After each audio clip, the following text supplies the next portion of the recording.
Bismillahirrahmanirrahim. Assalamualaikum warahmatullahi wabarakatuh. Selamat pagi, salam sejahtera buat kita semua. Ketemu lagi dengan saya Alta Sutik dari Podcast Pontianak. Pada mata kuliah komunikasi persuasif kali ini saya akan menyampaikan tentang perubahan sikap dan perilaku dalam komunikasi persuasif. Jadi ini adalah salah satu bagian dari tujuan yang diharapkan dari ketika kita mengaplikasikan komunikasi persuasif. Baik, semoga semuanya tetap dalam kondisi sehat ya, tetap menjalankan protokol kesehatan dan selalu diberkahi Allah SWT. Amin ya rabbal alamin. Oke, kita langsung pada next slide. Oke, konsep sikap ya. Kita harus mengetahui dulu bagaimana kita bisa memahami tentang sikap itu sendiri. Nah, sikap ini melekat pada diri kita ya, identitas diri kita. Jadi kalau misalnya kita melihat dari faktor perilaku yang mempengaruhi tentang kejadian satu perilaku, dia masuk dalam predisposing. Di mana predisposing ini sangat melekat dengan diri seseorang. Jadi ini melekat cenderung menjadi identitas diri, terbentuk dari kemampuan menerima, menggunakan, memanipulasi, mengalihkan, dan mengolah informasi sehingga mampu aktif berpikir, membuat rencana, mengambil keputusan sehingga dia bisa membentuk dan meneguhkan sikap.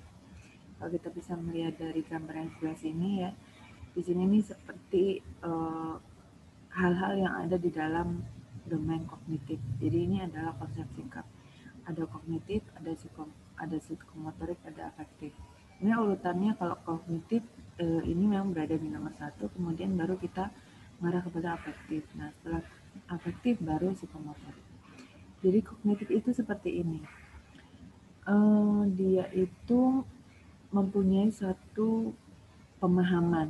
Jadi secara kognitif, kemampuan secara kognitif itu berarti dalam otaknya dia mampu untuk memahami, sehingga dia mempunyai suatu pemahaman ya, ini pemahaman, pengetahuan, pemahaman, baru dia mengaplikasikan, menganalisis, kemudian mensintesis, bahkan mereplikasi sampai pada penilaian.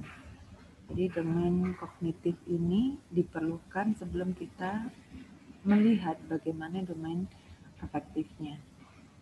Nah, kita setelah memahami sesuatu, mari kita lihat di domain afektif. Domain afektif ini dia mampu menerima. Setelah dia memahami berarti dia mampu untuk menerima. Yang kemudian dia memberikan satu satu emosi. Jadi memperlihatkan ekspresi secara emosi. Jadi dia membalas dengan mengekspresikan apa yang dia pahami. Itu dilaksanakan karena dia bisa mempunyai satu kemampuan untuk mengetahui dan memahami, sehingga ada rasa senang, ada rasa tidak senang, ada ragu, kemudian ada setuju, tidak setuju, dan lain sebagainya. Sehingga dia bisa menilai dan akhirnya mengorganisasi dan di sini ada menghayati nilai. Ya, dari inilah sikap itu berada, domain afektif. Sikap inilah yang pada akhirnya dia benar-benar nanti akan mengambil satu keputusan untuk memberikan suatu bukti bahwa oke, karena saya setuju misalnya dari satu pemahaman, maka dia berlaku pada psikomotoriknya. Dia bisa melakukan sesuai dengan panduan misalnya. Ya, jadi contoh soal. Ketika Anda mempunyai satu materi tentang penyuluhan ASI eksklusif misalnya, dari secara kognitif ya, dari 10 responden atau 10 ibu yang Anda berikan penyuluhan, akan terlihat bagaimana tingkat pengetahuannya, ya kan? Nah, dari tingkat pengetahuan ini, misalnya dari 10 itu ternyata 80%, hampir 80%.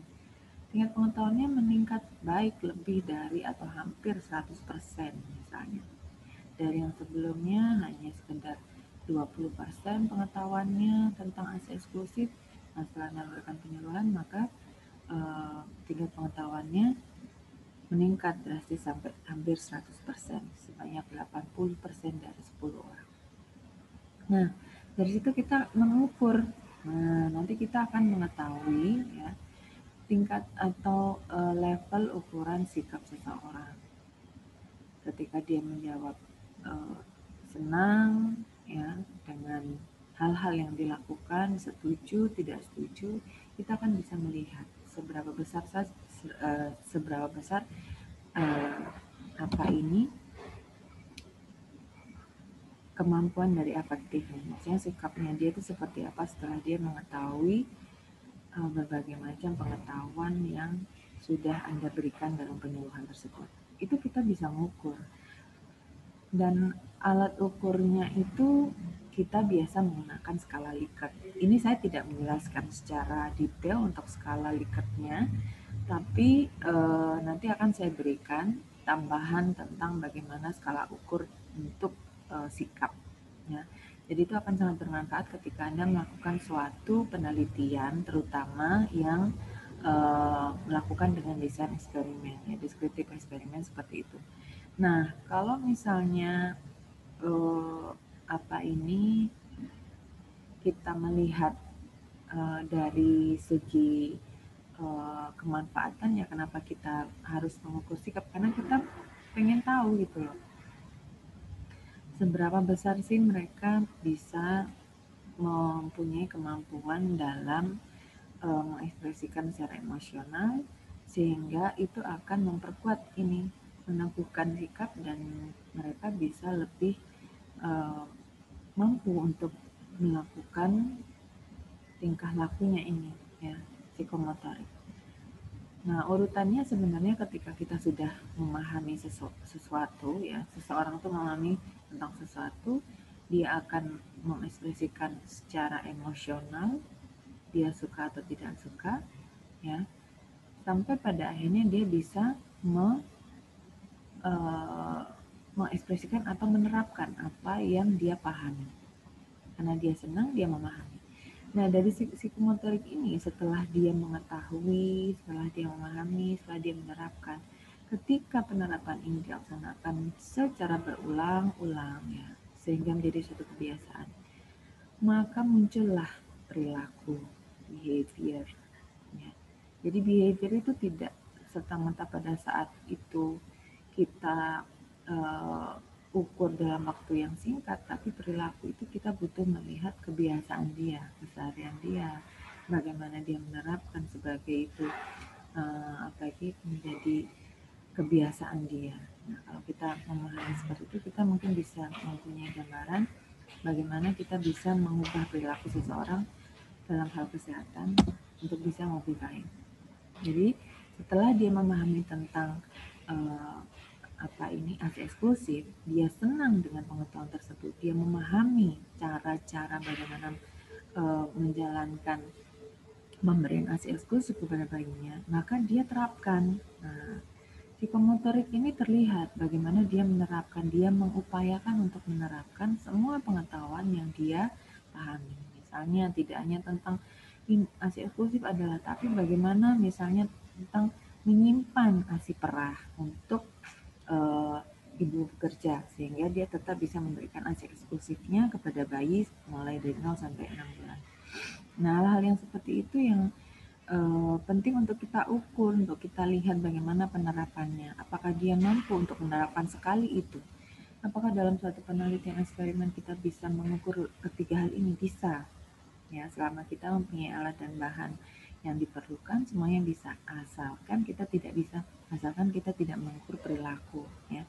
Perilaku itu ukurannya artinya ini dalam artian perilaku penerapan yang kita ukur di sini ya. Tapi kalau untuk perilaku yang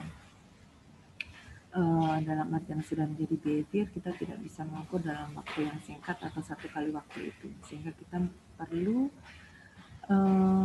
waktu ya. It will need times more than just once. Jadi untuk mengukur perilaku atau yang sudah menjadi kebiasaan itu mungkin kita membutuhkan seperti ya waktu yang cukup panjang, dan hasil akhirnya adalah seperti capaian keberhasilan dan lain sebagainya, sehingga kita bisa melihat apakah dia dalam waktu 6 bulan itu memang benar-benar tidak memberikan makanan atau cairan selain ASI seperti itu sehingga masuk dalam angka capaian seperti itu ya. Oke, ini konsep sikap dari kognitif, afektif, dan psikomotorik. Nah ini ya, ini salah nih, sorry. Ini saya sambil tak sadar lagi. Oke, melekat cenderung ini sama nih ya. Jadi yang pertama, mungkin saya harus betulkan ini ya, biar nggak ini ya. Jadi yang pertama itu sorry. Ini harus segera dibenarkan kalau nggak bahaya. Oh, I see. Karena di sini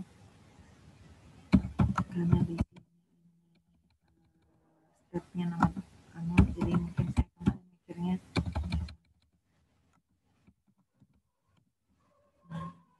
ini